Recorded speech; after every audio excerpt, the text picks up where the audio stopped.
A popular horror story from Korea and Japan tells of a man who returned from work at midnight and took the elevator to his apartment with a suspicious man who was not a resident of the building. Where he was going and to whom remains a mystery.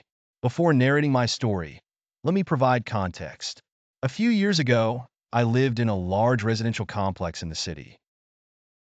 The building had 10 floors with 2 apartments on each floor. My apartment was on the 8th floor. I wasn't comfortable in the neighborhood. It was rife with criminals and drug dealers. I planned to move out as soon as possible, avoiding my neighbors and sticking to work and sleep.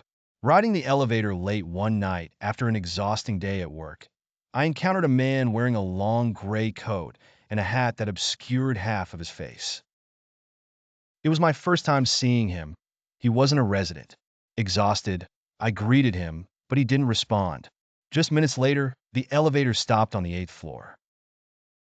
As I was about to exit, I felt a strange movement behind me. I turned, but the man remained still, never lifting his head. He calmly extended his hand to press the elevator button, and the doors closed as it resumed its ascent. I couldn't shake off a peculiar chill that ran down my spine as I proceeded to my apartment and closed the door behind me. Once inside, I headed to the bathroom to shower and change. Oddly, I noticed a red stain, resembling blood, on the cuff of my shirt.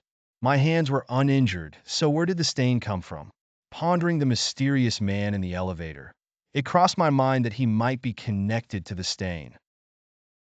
Unable to bear wearing the shirt, I discarded it. Disturbed, I endured a night of unsettling dreams. The following day, I had a date with a lovely woman I had met 2 days earlier. In the midst of preparing to leave, the doorbell rang.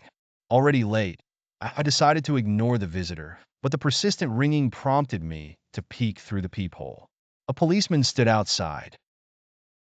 Speaking through the door, I asked his business.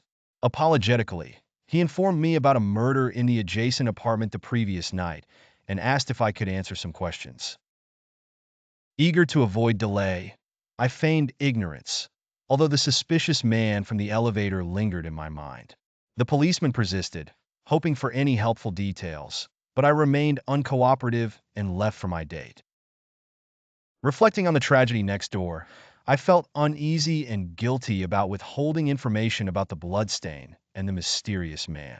Days later, I turned on the TV, hoping the news might mention the incident, but it didn't. On my way to work, a foul odor filled the hallway, seemingly emanating from the neighboring apartment. The stench brought a wave of nausea. I contacted the building manager immediately about the smell and the recent murder, but surprisingly, he denied any such crime. Producing a master key, the manager and I opened the neighbor's apartment. Our bodies jolted back in horror at the ghastly sight, a lifeless corpse drenched in blood, evidently decaying for days. The chilling discovery confirmed my worst fears. The strange man, the bloodstain, the tension, it all culminated in a horrific revelation.